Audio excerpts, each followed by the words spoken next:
Hi, Rob here from Tamworth in New South Wales. I've just decided to take a video that I've done before, which was roughing up the perches, and just give it a little bit more of an explanation and explain how it all works and why I do what I do.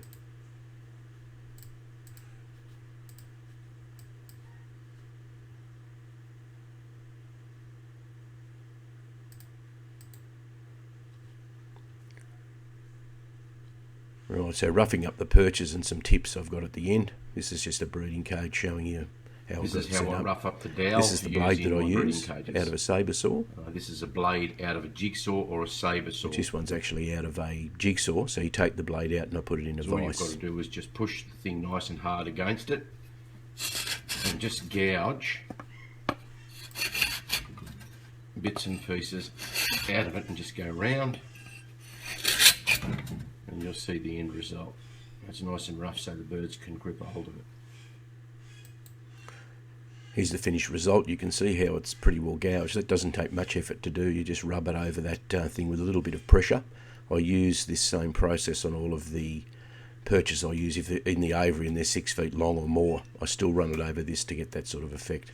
And I think the joy is it makes it better for the birds. The birds certainly don't develop pressure points on their feet, so they don't get calluses or sore feet.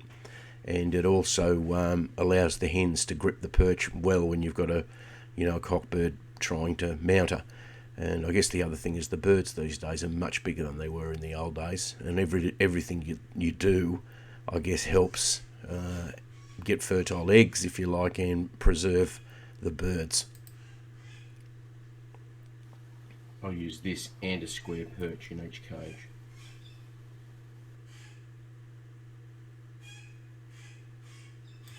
So here's a quick shot of a breeding cage, which you can see there's a square perch up there in the top left. And you can see down below that there is a round perch.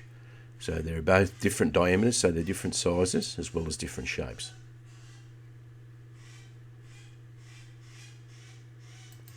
Here's a better shot of the breeding cage. This cage, all the cages have 3 perches in them. You can see there the 2 up at halfway up the cage, which that's normally where people put them. So square one on the left, small, very small round one up on the right, and of course that's all been gouged. And then down the bottom, whatever I've got at the time, so whether it's a square or whether it's a round perch, that goes down low. A few good things about the low perch is it gives the birds a little bit of change of activity in their lives, so they can, they're going up and down, not just jumping across. The other thing is the cockbirds sit down there, and when the hen comes out of the nest, they just belt up to the top. So I think there's a bit of stimulation involved as well.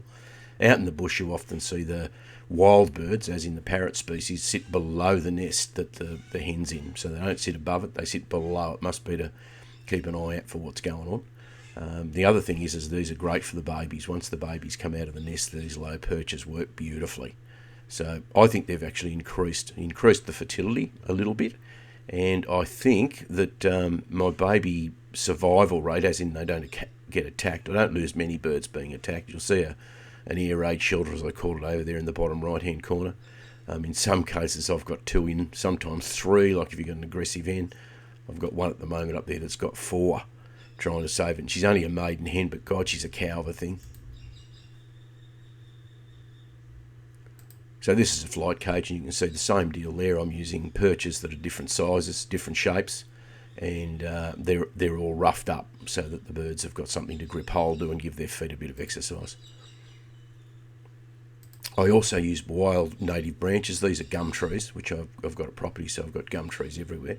So I just cut a bit. You see that's quite a large round one. So when that gets eaten a bit, or they chew it up, they chew the bark off it. I mean, they love it. You can see that they're sort of exercising, gives them a bit of difference in what they normally do. So it takes a bit of boredom out of life as well. Surprisingly, though, they're always sitting on those perches. They love them. So even in the aviaries, I do the same thing. So in the aviaries, I'll put natural branches in there, if you like. So whether they're laying up from the ground up to the perches where they can climb up them, or whether that's, as like this one here, is actually attached in the perch structure. There's another shot of that breeding cage. The other thing is, notice the water is down low. So to sum up, I think you need to make sure that you've got different size perches, different shapes. Make sure they're not smooth. Like you go to places and you see the dowel that they just buy and cut it off. It's terrible. It's worn smooth, and then you get birds with calluses. You get them with pressure points on their feet. I mean, they probably end up with arthritis or an arthritic type thing too. So you sort of see them later on in their lives. Their toes are sticking out. They're not actually gripping the perch.